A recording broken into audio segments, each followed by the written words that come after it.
السلام عليكم ورحمة الله وبركاته. إن الحمد لله نحمده ونستعينه ونستغفره ونؤمن به ونتوكل عليه ونعوذ بالله من شرور أنفسنا ومن سيئات أعمالنا. من يهده الله فلا مضل له ومن يضلل فلا هادي له. وأشهد أن لا إله إلا الله وحده لا شريك له وأشهد أن محمدا عبده ورسوله صلى الله عليه وعلى آله وأصحابه وبارك وسلم. أما بعد. আলহামদুলিল্লাহ, মহান আল্লাহ পাক রব্বুল আলামিনের দরবারে অসংখ্য অগণিত শুকরিয়া আদায় করেছি, যিনি আজকের এই জুমার দিনে আমাদেরকে জুমার নামাজ আদায়ের জন্য এবং কোরআন ও সুন্নাহ থেকে কিছু আলোচনা বলা ও শোনার জন্য একত্রিত হওয়া তৌফিক দান করেছেন। এজন্য আমরা কালিমাতে শুকর আদায় করি, আলহামদুলিল্লাহ। আজকে আমরা আলোচনা করব একজন মুসলমানের জন্য যাদেরকে বিবাহ করা নিষিদ্ধ, যেই সব মহিলাদেরকে কোরআন হাদিস অনুযায়ী বিবাহ করা যাবে না, তাদের বিষয়ে আলোচনা করব ইনশাআল্লাহ। আর আমরা আলোচনাটা করব কোরআন শরীফ থেকে, কোরআনে কারিম থেকে ইনশাআল্লাহ আলোচনা করব। আল্লাহ রাব্বুল আলামিন কোরআনে কারিমে ইরশাদ করেন, কোরআনে কারিমের সূরাতুল বাকারার 121 নম্বর আয়াতে আল্লাহ রাব্বুল আলামিন বলেন, ওয়ালা তানকিহুল মুশরিকাতি হাত্তা ইউমিন।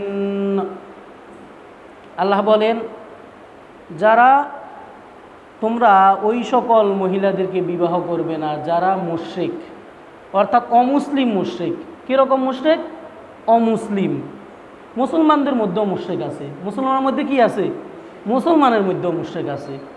মুসলমান হইয়া দেখা গেছে পূজা করে, কবর পূজা করে, বিভিন্ন ধরনের শিরিক করে, তারপরেও যেহেতু মুসলমান ইমানের দাবিদার, কালিমা পড়ে, গুনাহ করে, আবার কালিমাও পড়ে, এজন্য মুসলমান। মুসলমান এজন্য কাফের বলা যাবে না। মুসলমানে কি বলা যাবে না? কাফের বলা যাবে না। যদিও গুনাহ করে, যদিও কি করে? গুনাহ করে, কবিরা গুনাহ করলেও কোনো মুসলমানকে কাফের বলা যাবে না। সরাসরি যদি মৌখিকভাবে অস্বীকার করে তাহলে কাফের হবে।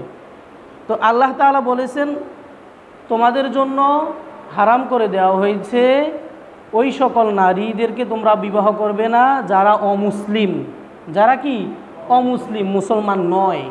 ওয়ালা তানকিহুল মুশরিকাতি হাত্তা ইউমিন্না। মুশরিক কাফের নারীদেরকে তোমরাও বিবাহ করবে না যতক্ষণ না তারা ঈমান আনে, অর্থাৎ ঈমান আনার আগ পর্যন্ত তাদেরকে তোমরা বিবাহ করতে পারবে না।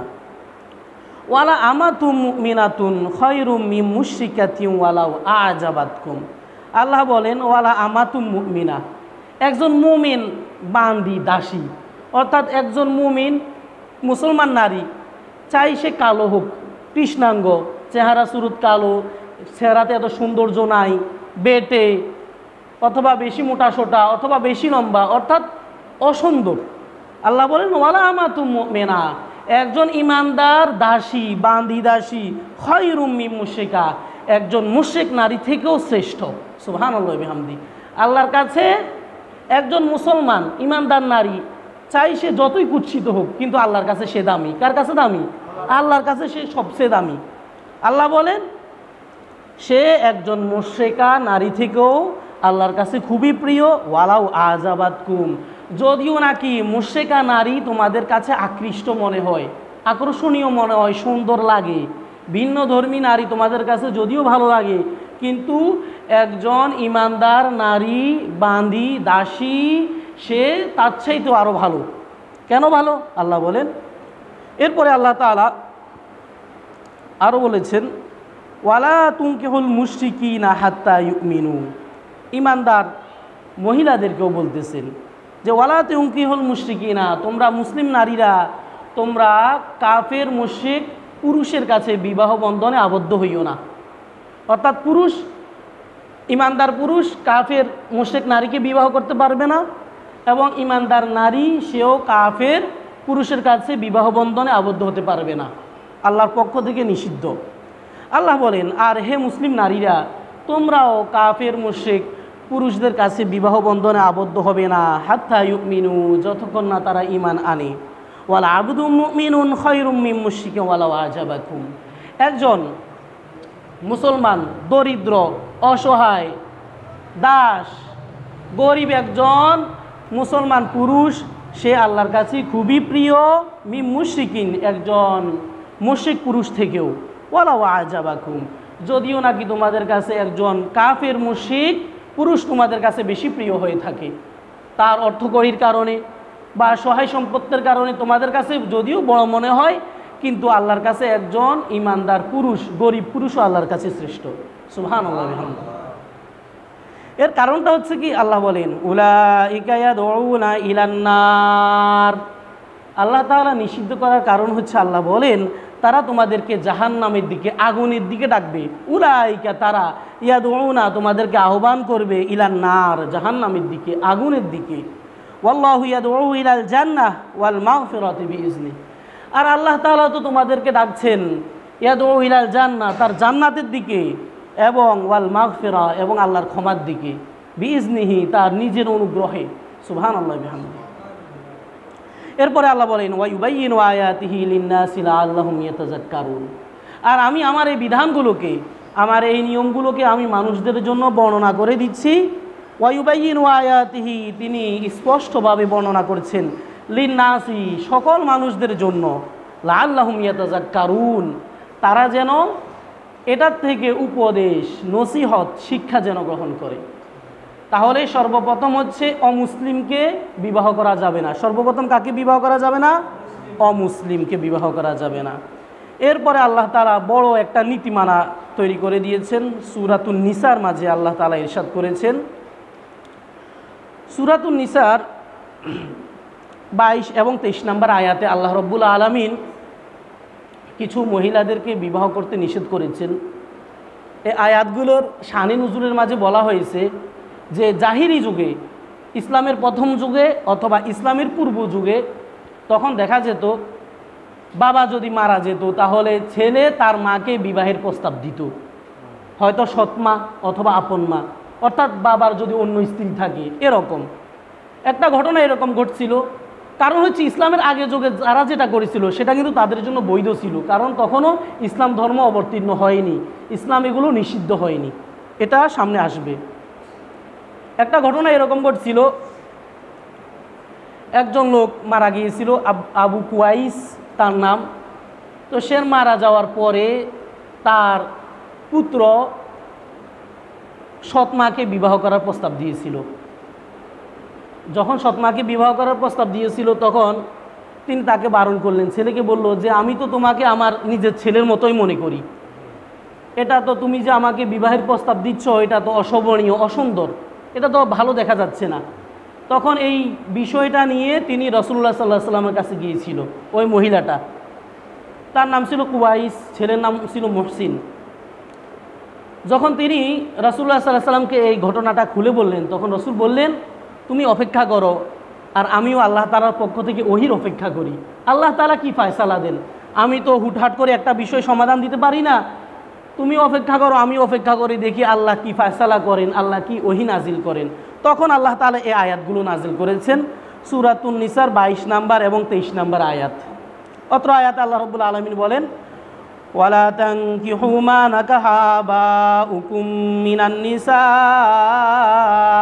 ওয়ালা তানকিহু, আর তোমরা বিয়ে করিও না, মা নাকাহা আবাউকুম তোমাদের বাপ দাদারা যাদেরকে বিয়ে করেছিল, মিনান নিসাই যে সকল নারীদেরকে, তোমাদের বাবারা যে সকল নারীদেরকে বিবাহ করছে তাদেরকে তোমরা বিয়ে করবে না, তোমাদের জন্য সেটা হারাম। অর্থাৎ বাবার কয়েকজন স্ত্রী হতে পারে, আমাদের ধর্মমতে সর্বোচ্চ 4 জনের অনুমতি আছে। যদি সামর্থ্য থাকে সমতা বিধান করতে পারে, খাওয়াইতে পারে, ভরণ পোষণ দিতে পারে, আর নয়তো একজনেই উত্তম। তো আল্লাহ বলেছেন তোমরা তোমাদের বাবারা যাদেরকে বিয়ে করছে তাদেরকে তোমরা বিয়ে করবে না, তোমাদের জন্য হারাম। ইল্লা মা কাদা সালাফ, এই বিধান নাজিল হওয়ার আগে যেটা হয়ে গেছে সেটা ভিন্ন। ইন্নাহু কানা ফাহিশাতাও ওয়া মাকতা, আল্লাহ বলেন এটা হচ্ছে খুবই নির্লজ্জ এবং বেহায়াপনা, অশ্লীল। এটা খুবই কুৎসিত, খুবই বাজে কাজ যে ছেলে হয়ে তার মাকে বিয়ে করবে, এটা খুবই খারাপ কাজ। ওয়াসা সাবিলা, এটা খুবই মন্দ পথ। তাহলে দ্বিতীয় হচ্ছে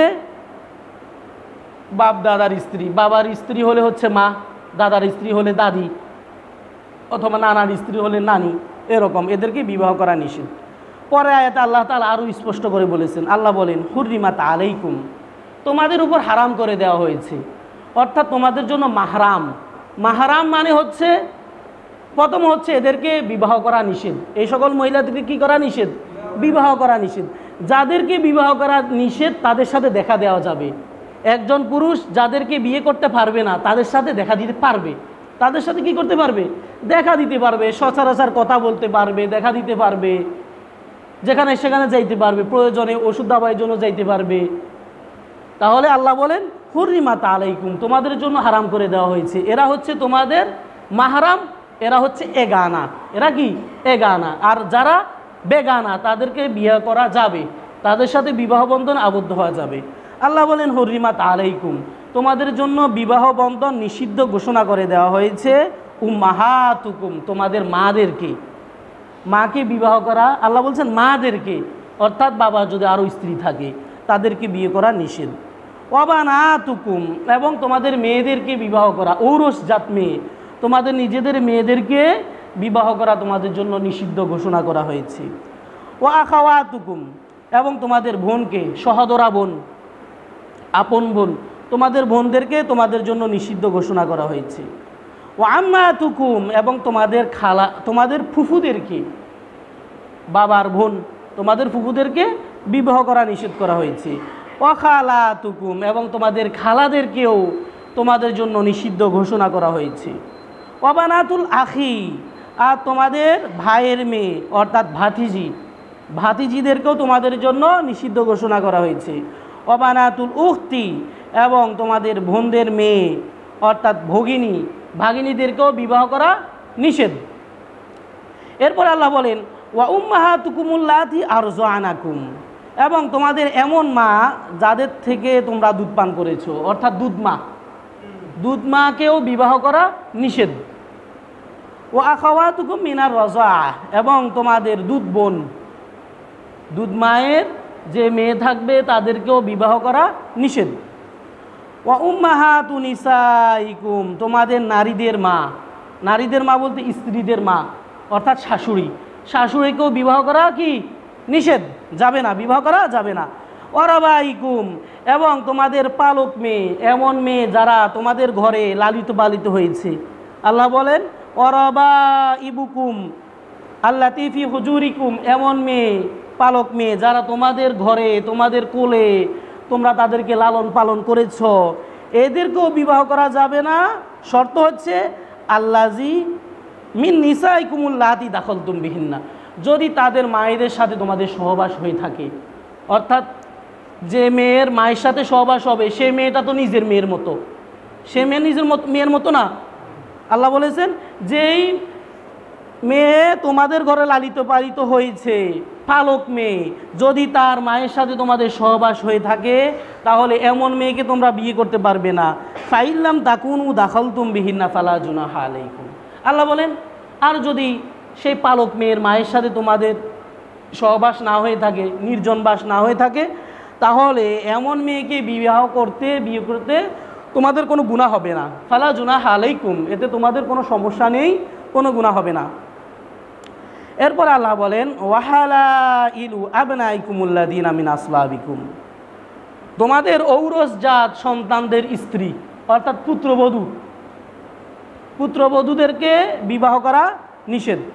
ওয়া আন তাজমাউ বাইনাল উখতাইনি ইল্লা মা ক্বাদ সালাফ, এরপরে আল্লাহ বলেন ওয়া আন তাজমাউ বাইনাল উখতাইন, এবং দুই বোনকে, সহদরা দুই বোন, দুই বোনকে একত্রে বিবাহ করাও নিষেধ, আল্লাহ তাআলার পক্ষ থেকে হারাম। এরপর আল্লাহ বলেন ইল্লা মা ক্বাদ সালাফ, কিন্তু এই বিধানটা নাজেল হওয়ার আগে যেগুলো হয়ে গেছে, অর্থাৎ আমাদের ধর্মর আগে যদি কোনো কিছু এরকম হয়ে যায় সেটা নিষেধ, সেটাতে কোনো সমস্যা নেই, কারণ তারা না জেনে করেছে, তাদের ধর্মে এরকম ছিল না, খ্রিস্ট ধর্ম যেটা ছিল আগে। এরপর আল্লাহ বলেন ইন্নাল্লাহা কানা গফুরার রহিমা, নিশ্চয় আল্লাহ রব্বুল আলামিন হচ্ছেন ক্ষমাশীল, আল্লাহ হচ্ছেন অতীব দয়ালু। অর্থাৎ যারা আগে করে ফেলছে ভুল ভ্রান্তি তাদেরকে আল্লাহ তাআলা ক্ষমা করে দিবেন, কিন্তু আল্লাহর এই বিধানটা নাজেল হওয়ার পরে যারা এই ধরনের কাজ করবে তাদের জন্য কোনো ক্ষমা নাই। এদেরকে আল্লাহ তাআলা সারা জন্মের জন্য একদম অকাট্যভাবে আল্লাহ হারাম করে দিয়েছেন, যাদের কথা এখানে বলা হয়েছে। আরেক শ্রেণীর মহিলার কথা আল্লাহ বলছেন ওয়াল মুহসানাতু মিনান নিসাই, এবং এমন মহিলাকেও বিবাহ করা নিষেধ যে মহিলা কোনো পুরুষের বিবাহ বন্ধনে আবদ্ধ আছে, অর্থাৎ যার স্বামী আছে। একজন মহিলা, বিবাহিত মহিলা স্বামীর আবদ্ধে আছে, সেই মহিলাকে বিবাহ করা যাবে না। যদি তার স্বামী তাকে তালাক দেয় অথবা স্বামী যদি মারা যায়, তাহলে সেই মহিলা তার নির্দিষ্ট মেয়াদ যেটা ইদ্যত পূরণ করার পরে তারপরে তাকে বিবাহ করা যাবে, সেও বিবাহ বন্ধনে আবদ্ধ হতে পারবে। তাহলে এখানে 14 শ্রেণীর কথা বলা হয়েছে, আরও 2টা শ্রেণীর কথা আলাদা বলা হয়েছে। 14 শ্রেণীর কথা যেটা বলা হয়েছে সেটা হচ্ছে আত্মীয়দের মধ্য থেকে। সেটা কিসের মধ্য থেকে? আত্মীয়দের মধ্য থেকে। প্রথমত আত্মীয় হয় বিবাহ বন্ধনের কারণে, এক আত্মীয় যেটা আল্লাহ তাআলা এখানে বলেছেন। আরেকটা হয় দুধ পান করার মাধ্যমে, দুধ পান করার মাধ্যমে আত্মীয়তা, একটা বাবার দিক দিয়ে আত্মীয়তা, একটা মায়ের দিক দিয়ে আত্মীয়তা, আর একটা হচ্ছে দুধ পান করার দিক দিয়ে আত্মীয়তা। 14 শ্রেণীর মহিলাদেরকে একজন পুরুষের জন্য বিবাহ করা নিষেধ, আমরা সংক্ষেপে এটা বুঝি। প্রথম হচ্ছে মায়ের মতো 5 জন, এরপরে হচ্ছে বোনের মতো 5 জন, মেয়ের মতো হচ্ছে 4 জন। 14 শ্রেণীর মহিলা। মায়ের মতো যে 5 জন তারা হচ্ছেন, প্রথম হচ্ছে নিজের জন্মধারিণী মা, যিনি আমাকে জন্ম দিয়েছেন, নিজের মা, আপন মাকে বিবাহ করা নিষেধ। এরপরে হচ্ছে দুধ মা, এরপরে হচ্ছে খালা, এরপর হচ্ছে ফুফু, শাশুড়ি। এই 5 শ্রেণী, এরা হচ্ছে মায়ের মতো। এটা কিসের মতো? আমরা যদি খেয়াল রাখি তাহলে আমাদের জন্য খেয়াল রাখা সহজ।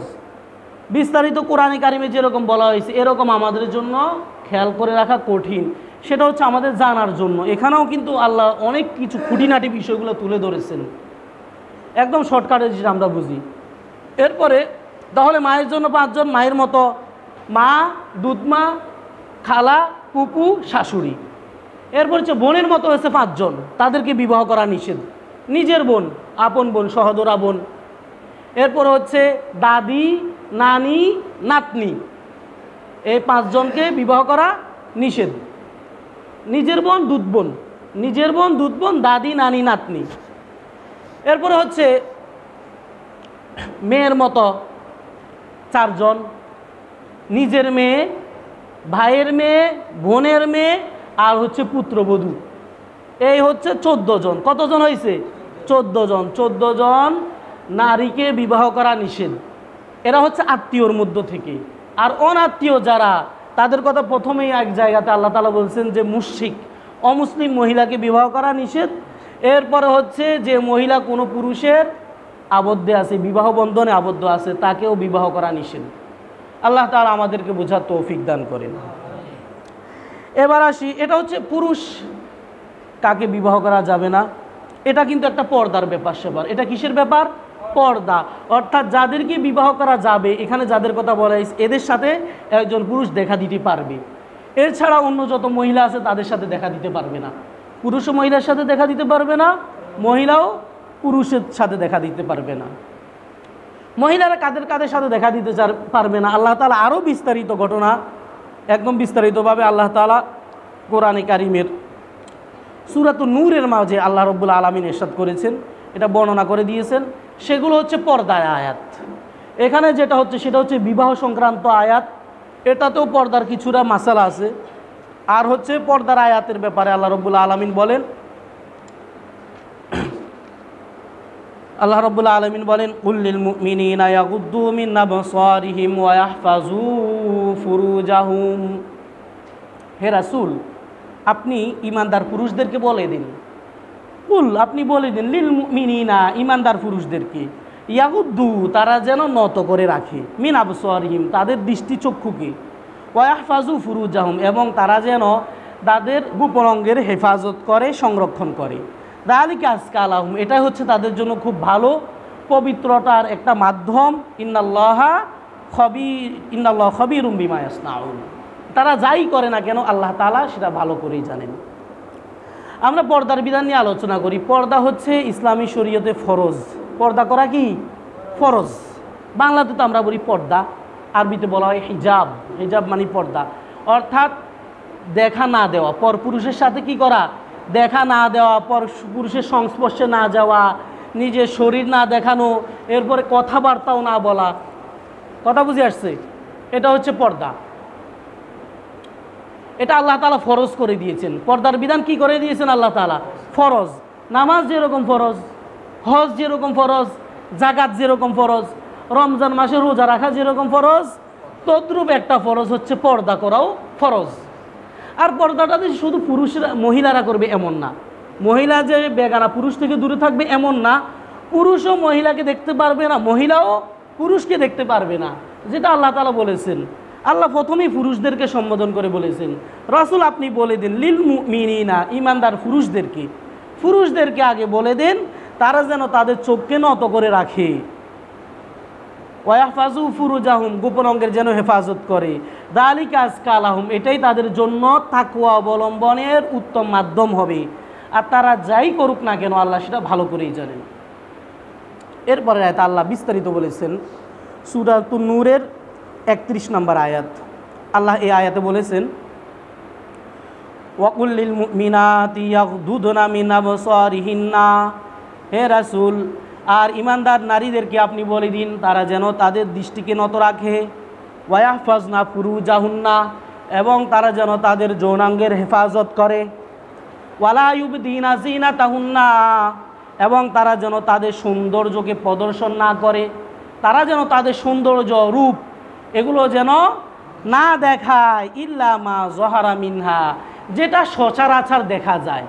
সচরাচর দেখা যায় বলতে হচ্ছে হাতের কবজি থেকে উপরের অংশ, পায়ের নালা থেকে উপরের অংশ, এগুলো হচ্ছে যাদের সাথে বিবাহ বন্ধনে আবদ্ধ হওয়া যাবে। যাদের সাথে বিবাহ করা যাবে না, নিজের ভাই, নিজের বাপ, দাদা, এদের সাথে চেহারা দেখানো যাবে। এরপরে হচ্ছে হাতের কিছু অংশ, পায়ের কিছু অংশ, পেট পিঠ কিন্তু এগুলো সবার জন্য নিষিদ্ধ। নিজের ছেলে হয়েছে কি হয়েছে, পেট ঢেকে রাখতে হবে, পিঠ ঢেকে রাখতে হবে। শ্বশুর হইলেও পেট পিঠ ঢেকে রাখতে হবে, এটা ফরজ, এটা একদম সবার জন্যই ফরজ। শুধু স্বামীর জন্য কোনো পর্দা নাই, শুধু কার জন্য কোনো পর্দা নাই, স্বামীর জন্য কোনো পর্দা নাই। স্বামী তার স্ত্রীর পুরা শরীর দেখতে পারবে। আল্লাহ বলেন ইল্লা মা জহরা মিনহা যেগুলো সচরাচর খোলা থাকে সেগুলো, অর্থাৎ চেহারা, যেমন ভাই তার বোনের চেহারা দেখতে পারবে, বাবা যারা আছে নিজের পরিবারের লোক চেহারা দেখতে পারবে। অন্যান্য পুরুষ যারা, পুরুষ কিন্তু 3 রকমের। পুরুষ কয় রকমের? একটা হচ্ছে বহিরাগত পুরুষ যাদের সাথে বিবাহ করা যাবে, এরপর হচ্ছে নিজের ভাই, নিজের ভাই বেরাদার যারা আছে, নিজের আত্মীয় স্বজন, আর 3য় নম্বর হচ্ছে নিজের স্বামী। স্বামীর জন্য কোনো পর্দা নাই, স্বামী সব কিছু দেখবে। আর নিজের ভাই বেরাদার যারা আছে, চাচা, নানা, এদেরকে এরা হাত পা দেখবে, চেহারা দেখতে পারবে। আর হচ্ছে অন্যান্য পুরুষ তারা কিছুই দেখতে পারবে না। আল্লাহ তাআলা এটা বিস্তারিত বলতেছেন এখানে, ওয়ালিয়াজরিবনা বিখুমুরিহিন্না আলা জুয়ুবিহিন্না এবং তারা যেন তাদের বুকের উপর দিয়ে তারা যেন ওড়না দিয়ে ঢেকে রাখে, ওয়ালিয়াজরিবনা তারা যেন মেরে দেয়, তারা যেন পরিধান করে, বিখুমুরিহিন্না তাদের ওড়না, মোটা চাদর, মোটা ওড়না, আলা জুয়ুবিহিন্না তাদের বক্ষদেশ দিয়ে, বুকের উপর দিয়ে, ওয়ালা ইউবদিনা জিনাতাহুন্না তারা যেন তাদের সৌন্দর্য প্রদর্শন না করে, সৌন্দর্য যেন না দেখায়, ইল্লা এই কয়েক শ্রেণীর লোক ছাড়া, ইল্লা লিবুলাতিহিন্না তাদের স্বামী ছাড়া অন্য কাউকে, অর্থাৎ তাদের স্বামীকে দেখাবে তাদের সৌন্দর্য, আও আবা ইহিন্না তাদের বাবাদেরকে, বাবাকে দেখাবে, আও আবা ইবুলাতিহিন্না তাদের স্বামীর বাবা অর্থাৎ শ্বশুরকে তাদের সৌন্দর্য দেখাতে পারবে, আও আপনা ইহিন্না অথবা তাদের ছেলেদেরকে। ছেলেদের ব্যাপারে যেটা হচ্ছে সেটা হচ্ছে নিজের ছেলে, ভাইয়ের ছেলে, বোনের ছেলে, এরপর হচ্ছে নিজের জামাই, মেয়ের জামাই আর কি, তারাও ছেলের অন্তর্ভুক্ত। তারাও কিসের অন্তর্ভুক্ত? তারাও ছেলের অন্তর্ভুক্ত। বাবা বলতে নিজের বাবা, শ্বশুর, এরপর হচ্ছে চাচা, চাচাও এটার অন্তর্ভুক্ত, মামাও এটার অন্তর্ভুক্ত। তাদের সাথে সৌন্দর্য দেখা দিতে পারবে। এরপর আল্লাহ বলেন আও আবা ইবুলাতিহিন্না, এবং তোমাদের স্বামীদের বাবা অর্থাৎ শ্বশুর, আও ইখওয়ানিহিন্না, এবং তোমাদের ভাই, ভাইয়ের সাথেও দেখা দেওয়া যাবে। আও বানি ইখওয়ানিহিন্না, এবং তোমাদের ভাইয়ের সন্তান অর্থাৎ ভাইয়ের ছেলে, ভাতিজা, এরপরে বোনের ছেলে, ভাগিনা, এদের সাথেও তোমরা দেখা দিতে পারবে, তোমাদের সৌন্দর্য দেখাতে পারবে। আও নিসা ইহিন্না, এবং তোমাদের মহিলাদেরকে, তোমাদের সচরাচর মুসলিম পরিবারে যেসব মহিলা আছে তাদের সাথেও একজন মহিলা দেখা দিতে পারবে।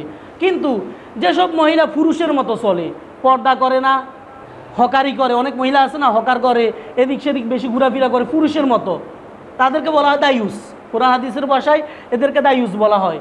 এরা শরীরগতভাবে, গঠনগতভাবে যদিও মহিলা, কিন্তু যেহেতু এরা পুরুষের মতো চলাফেরা করে, মুসলিম সমাজের মুসলিম যেসব মহিলারা আছে ধর্ম মেনে চলে, তারা এইসব মহিলার সাথে দেখা দিতে পারবে না। আল্লাহ বলেন আও নিসা ইহিন্না, তোমাদের ঘরোয়া যেসব মহিলারা আছে মুসলিম নারী, তাদের সাথে তোমরা দেখা দিতে পারবে। আও মা মালাকাত আইমানুহুন্না, তোমাদের অধীনস্থ চাকর চাকরানি, এদের সাথে তোমরা দেখা দিতে পারবে। আউইতাবিঈনা গায়রি উলিল ইরবা, এরকম পুরুষের সাথেও দেখা দিতে পারবে, সৌন্দর্য দেখাতে পারবে। এরকম পুরুষ বয়োবৃদ্ধ হয়ে গেছে, খুব বুড়ো হয়ে গেছে, বলা হয়েছে গায়রি উলিল ইরবা, যৌন কামনাহীন, একদম বয়োবৃদ্ধ হয়ে গেছে, খুব বৃদ্ধ, এরকম পুরুষের সাথেও দেখা দেওয়া যাবে। এরপরে বলা হয়েছে আউইতিফলিল্লাযীনা লাম ইয়াযহারু আলা আওরাতিন নিসা, এরকম ছেলে, ছোট ছেলে, তার সাথে দেখা দিতে পারবে যে এখনও স্বামী স্ত্রীর কর্ম সম্পর্কে জানে না, অর্থাৎ 10 বছরের থেকেও কম, ছোট, 5 বছর, 6 বছর, 7 বছর, 8 বছর, 9 বছর, এরকম ছেলেদের সাথেও দেখা দেওয়া যাবে, অর্থাৎ যারা এখনও সাবালক হয় নাই। সাবালক হওয়াটা হচ্ছে, এটা হচ্ছে ভৌগোলিক অবস্থার কারণে হয়। কোনো জায়গাতে হয়তো 10 বছরের উপরে হলেও ছেলেরা সাবালক হয়ে যায়, মেয়েদের বয়সীমা হচ্ছে 9 বছর, কোথাও 12 বছর, সর্বোচ্চ হচ্ছে 15 বছর। সর্বোচ্চ ধরা হবে একজন ছেলে 15 বছর বয়সে যখন উপনীত হবে তখন তাকে সাবালক হিসেবে গণ্য করা হবে। তাহলে আল্লাহ এখানে বলেছেন আউইতিফলা, এমন শিশু বাচ্চা, লাম ইয়াযহারু আলা আওরাতিন নিসা, যার কাছে স্ত্রীদের, মহিলাদের অবস্থা সম্পর্কে যারা এখনও জানেনি, মহিলাদের সতর, এখানে বলা হয়েছে গোপন বিষয় সম্পর্কে তারা জানে না, অর্থাৎ হচ্ছে স্বামী স্ত্রীর অবস্থা, স্বামী স্ত্রীর বিবাহ শাদী সম্পর্কে তারা এরকম জানে না, এরকম ছেলে। এরপর আল্লাহ বলেন ওয়াল ইয়াজরিবনা বিআরজুলিহিন্না, নারীদেরকে সম্বোধন করে আল্লাহ বলেন হে নারীরা, ওয়াল ইয়াজরিবনা বিআরজুলিহিন্না, তোমরা এভাবে পদচারণ করিও না, এভাবে হাঁটিও না, বিআরজুলিহিন্না লিউলামা মা ইউখফিনা মিন জিনাতিহিন্না, যাতে করে পরপুরুষেরা তোমাদের সৌন্দর্যগুলো, তোমাদের এমন সৌন্দর্য যেটা আল্লাহ লুকিয়ে রাখছে সেগুলো সম্পর্কে তারা অবগত হয়ে যায়। অর্থাৎ নারীদের জন্য, মহিলাদের জন্য যত সৌন্দর্য আছে সেগুলো হচ্ছে ঘরে, কোথায় করবে? ঘরে করবে। সৌন্দর্য তার স্বামীকে দেখাবে। একজন নারী সে যত ধরনের সৌন্দর্য আছে, মেকআপ করুক, সে সুগন্ধি লাগাক, যত কিছু লাগাক, যত ধরনের সুগন্ধি আছে সব তার স্বামীকে দেখাবে। কিন্তু এখন দেখা গেছে মুসলিম সমাজে অনেক নারীরা ঘরের মাঝে নোংরা হয়ে থাকে। যদি যাবে কোথাও বেড়াতে তাহলে সুন্দর জামা কাপড় পরে, ডাক্তারের কাছে যাবে সুন্দর জামা কাপড় পরে, কোথাও পার্কে ঘুরতে যাবে, বাহিরে ঘুরতে যাবে, তখন কিন্তু খুব সাজুগুজু করে যায়, কিন্তু স্বামীর কাছে ওরকম থাকে না।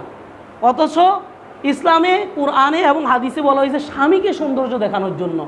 স্বামীর সাথে সুন্দর কথা বললে এটা সোয়াব, স্বামীর সাথে হাসি মুখে কথা বলবে এটা সোয়াব, স্বামী বাইরে থেকে আসছে 1 গ্লাস পানি এনে দিবে এটাতে সোয়াব, গরম হয়ে গেছে পাঙ্খাটা চালাই দিবে, খুব ক্লান্ত লাগতেছে, বাইরে থেকে আসতেছে, ফাঁকা করবে, বাতাস করবে, এটাতে সোয়াব।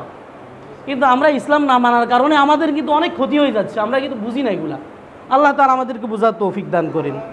তাহলে আল্লাহ বলেছেন ওয়ালা ইয়াজরিবনা বিআরজুলিহিন্না, তোমরা এভাবে পদচারণা করিও না, লিওলামা মা ইউখফিনা মিন জিনাতিহিন্না, যাতে করে বেগানা পুরুষ, অন্য পুরুষ তোমাদের গোপন সম্পর্কে, সৌন্দর্য সম্পর্কে তারা অবগত হয়ে যায়, জেনে যায়। ওয়াতুবু ইলাল্লাহি জামিআ, আল্লাহ বলেন যদি তোমাদের এরকম ভুল হয়ে থাকে, তুবু ইলাল্লাহি জামিআ, তোমরা সবাই আল্লাহর কাছে তওবা করো, সবাই আল্লাহর কাছে ফিরে আসো, আল্লাহর কাছে মাপ চাও। আইয়ুহাল মুমিনুন, হে ঈমানদারেরা। আল্লাহ সকল ঈমানদার মুসলমানদেরকে সম্বোধন করে বলতেছেন, যদি তোমরা এই বিধান সম্পর্কে অবগত হওয়ার আগে এরকম ভুল করে থাকো, সবাই ঐক্যবদ্ধভাবে আল্লাহর কাছে ক্ষমা চাও, লাআল্লাকুম তুফলিহুন, তাহলে তোমরা আশা করা যায় যে তোমরা সফল হবে। আল্লাহ তাআলা তোমাদেরকে সফলতা দান করবেন। কথা হচ্ছে আলোচনা করতেন, আলোচনা করবো, আলোচনা আসলে পর্দার বিধানটা যেটা আমরা হয়তো মনে করি থাকি, একজন মহিলা বোরকা একটা পড়লেই হয়তো যেখানে সেখানে যাইতে পারবে। ইসলাম কিন্তু এরকম না। ইসলামের ছাড়ও আছে। কীরকম ছাড়? রাসূলুল্লাহ সাল্লাল্লাহু আলাইহি ওয়াসাল্লামের জামানাতে আমরা দেখি নারীরা ব্যবসা বাণিজ্য করতো, কিন্তু পর্দার সাথে। কিসের সাথে? পর্দার সাথে। আর কয়েকটা ক্ষেত্রে নারীদেরকে বাইরে যাওয়ার অনুমতি দেওয়া হয়েছে। সেটা হচ্ছে, প্রথম হচ্ছে দ্বীনি ইলম শিক্ষার জন্য, শিক্ষা দীক্ষার জন্য বাইরে যাবে, ঔষধপত্র আনার জন্য, অর্থাৎ ডাক্তার দেখানোর জন্য। অসুস্থ হয়ে যায় তাহলে বাইরে যেতে পারবে। এরপরে হচ্ছে দেখা গেছে হয়তো স্বামী কাছে নাই, প্রবাসে আছে, নিজের খাবার দাবার বাজার সদাই যেগুলো আছে এগুলোর জন্য যাবে, অর্থাৎ নিত্য প্রয়োজনীয়, যেটার জন্য না গেলেই নয়, যেতেই হবে। এমন ক্ষেত্রে বাইরে যাওয়ার অনুমতি আছে। কীভাবে বাইরে যাবে? একজন মহিলা তার পুরো শরীর আপদমস্তক, মাথার তালু থেকে নিয়ে পায়ের তালু পর্যন্ত পুরো শরীর ঢেকে যেতে হবে। পুরো শরীর কি করতে হবে? পুরোটা শরীর ঢেকে যেতে হবে। আর বোরকাটা এরকম হবে, বোরকার মধ্যে কালো বোরকা হলে ভালো। কীরকম বোরকা হলে ভালো? আমার সাথে কথা বলেন আপনারা। কালো বোরকা হলে ভালো। আমরা তো অনেকে রঙিন বোরকা পরি। কালো বোরকাটা এই জন্যই যেন মানুষের চোখে সেদিকে না পড়ে, কোনো মানুষ যেন সেদিকে না তাকায়। এখন দেখা গেছে জরি টরি লাগাইয়া বিভিন্ন রঙের লাগায়, ঝিকিমিকি করে, লাইটের আলো পড়লেও ঝিকিমিকি করে, যে এই চোখটা সেদিকে যাইতে চায় না সেটাও চলে যাবে সেদিকে, রঙিন বোরকা পড়বে। আল্লাহ তাআলা কিন্তু সেদিকে একটা আকর্ষণ দিয়েই দিয়েছে। পুরুষের নারীর প্রতি একটা আকর্ষণ সৃষ্টিগতভাবেই আল্লাহ দিছে। যদি আকর্ষণ না দিত তাহলে তো কোনো পুরুষ কোনো মেয়ের বিয়েই করতো না। কি করতো না? বিয়েই তো করতো না। এটা আকর্ষণটা আল্লাহর পক্ষ থেকে দেওয়া হয়েছে। এটা তো মূলত একটা পরীক্ষা। মূলত কি? পরীক্ষা। আল্লাহ বলেন তোমারা আমি শক্তি দিছি, তারপর তুমি গুনাহ করবে না। আল্লাহকে ভয় করে যদি গুনাহ না করে, সেই হচ্ছে প্রকৃত ঈমানদার, সে হচ্ছে প্রকৃত ফরহেজগার। আল্লাহ তাআলা নারীরা কীরকম থাকবে সেটা আল্লাহ বলে দিয়েছেন এখানে। আল্লাহ বলেন, ইয়া নিসা আন-নবী। এখানে আল্লাহ তাআলা নবীর মেয়েদেরকে, নবীর স্ত্রীদেরকে সম্বোধন করে বলতেছেন, পুরো মুসলিম নারীদেরকে আল্লাহ বলতেছেন, ইয়া নিসা আন-নবী, হে নবীর স্ত্রীরা, লাস্তুন্না, তোমরা তো নও, কা আহাদিম মিনান নিসাই, অন্য অন্য নারীদের মতো, ইনি তাকাইতুন্না, যদি তোমরা আল্লাহকে ভয় করে থাকো, তাকওয়া অবলম্বন করে থাকো, ফালা তাখদুনা বিল কওল, তাহলে তোমরা রসকস দিয়ে সৌন্দর্যভাবে পুরুষের সাথে কথা বলিও না। বললে কি হবে? ফায়াতুমা আল্লাযী ফি কলবি মারাজ, তাহলে যেই পুরুষের অন্তরের মধ্যে রোগ আছে, ব্যাধি আছে, সে তোমাদের থেকে কিছু কামনা বাসনা করবে। ওয়াকুলনা কওলাম মারুফা, যখন কোনো বেগানা পুরুষের সাথে তোমাদের কথা বলতেই হয়, কোনো দরকারে, ফার্মেসিতে গেছো ওষুধ কেনার জন্য, কাপড় কিনতে গেছো, শপিং করার জন্য, কোনো দরকার ইমার্জেন্সি কথা বলতেই হয়, ডাক্তারের সাথে হোক, গাড়ি ড্রাইভারের সাথে হোক, তোমরা এরকম কথা বলবে। ওয়াকুলনা কওলাম মারুফা, নৈতিকভাবে নিয়মিত যে কথা, নিয়ম মাফিক যে কথা, সেই কথাটাই তোমরা শুধু বলে দিবে, তোমরা রসকস দিয়ে কথা বলবে না। এরপরে আল্লাহ বলেন, ওয়াকারনা ফি বুয়ুতিকুন্না, তোমরা নারীরা তোমাদের ঘরেই থাকো, ওয়ালা তাবাররাজনা তাবাররুজাল জাহিলিয়াতিল উলা, বর্বরতার যুগে, ইসলামের আগের যেই যুগ, সেই যুগের নারীদের মতো তোমরা তোমাদেরকে প্রদর্শন করিও না, তোমাদের রূপ সৌন্দর্য দেখাইও না, তোমাদেরকে বাহিরে খোলামেলা তোমরা করিও না।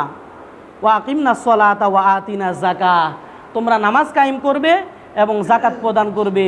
ওয়া আতিউনাল্লাহ ওয়া রাসূলাহ, আল্লাহ এবং তার রাসূলের কথা মেনে চলবে। ইন্নামা ইউরিদুল্লাহু লিইউযিবা আনকুমুর রিজসা আহলাল বাইতি ওয়া ইউতাহিরাকুম তাতহীরা, আল্লাহ বলতেছেন, আল্লাহ তো চাইতেছেন তোমাদেরকে পুত পবিত্র করার জন্য, তোমাদের যেন কোনো গুনাহ না হয়, যেন তোমাদের কোনো ক্ষতি না হয়, তোমরা যেন ইফটিজিংয়ের শিকার না হও, তোমরা যেন নির্যাতনের শিকার না হয়, ধর্ষণের, রেপের শিকার যেন তোমরা না হও, এটাই আল্লাহ তাআলা চাচ্ছেন। আমরা বর্তমান মুসলিম নারীরা আমরা যদি কোরআনের বিধান মেনে চলি, 100-তে 100% যদি আমরা শতভাগ যদি মেনে চলি, তাহলে আশা করা যায় সমাজের যত অরাজকতা আছে, খুন ধর্ষণ যত কিছু আছে, এগুলা থেকে নিস্তার পাওয়া যাবে। একটা গুনাহের কারণে কিন্তু অন্য গুনাহগুলো বাড়ে, একটা গুনাহের কারণে। একজন মহিলা বেপরদায় চলছে, দেখা গেছে তার কারণেই আরেকজন পুরুষ তার দিকে আকৃষ্ট হয়েছে, হোক পুরুষটা বিবাহিত অথবা অবিবাহিত। বিবাহিত হইলে তো তার সাথে প্রেম প্রীত করি হয়তো বিবাহ করা যাবে, অবিবাহিত হইলে যদি অবিবাহিত হয় বিবাহ করা যাবে, অবিবাহিত যদি বিবাহিত হয় পুরুষটা, তাহলে তো সেটা হচ্ছে পরকীয়া। মানে এই পুরুষের একটা স্ত্রী আছে, এই মহিলাটা বাইরে চলার কারণে সে ওই দিকে আকৃষ্ট হয়েছে, যার কারণে দেখা গেছে পর্যায়ে কমে যাইতে যাইতে 2-3টা ফ্যামিলি ধ্বংস হয়ে যায়। একজনে খুন হয়, আরেকজনে খুন করে, হত্যা মামলা একটার পর একটা হতেই থাকে। এজন্য পৃথিবীর প্রথম যে খুনটা হয়েছে পৃথিবীর ইতিহাসে, সেটাও নারী কেন্দ্রিক হয়েছিল, নারীরে কেন্দ্র করে। হযরত আদমের ছেলে হাওয়া এবং কি বলে হাবিল এবং কাবিল, তারাও এরকম নারী কেন্দ্রিকই হয়েছিল। বউ নিয়ে ঝগড়া লাগি তারা এক ভাই আরেক ভাইয়ের খুন করছিল। আল্লাহ তাআলা আমাদেরকে পর্দার বিধান মেনে চলে যে আলোচনাগুলো করা হয়েছে এগুলো থেকে শিক্ষা অর্জন করা তৌফিক দান করেন, আমিন। ওয়া আখিরু দাওয়ানা আনিল হামদুলিল্লাহি রাব্বিল আলামিন। যাদের সুন্নত পড়া হয় নাই তারা সুন্নত পড়ে নিন। আসসালামু আলাইকুম ওয়া রাহমাতুল্লাহি ওয়া বারাকাতুহু।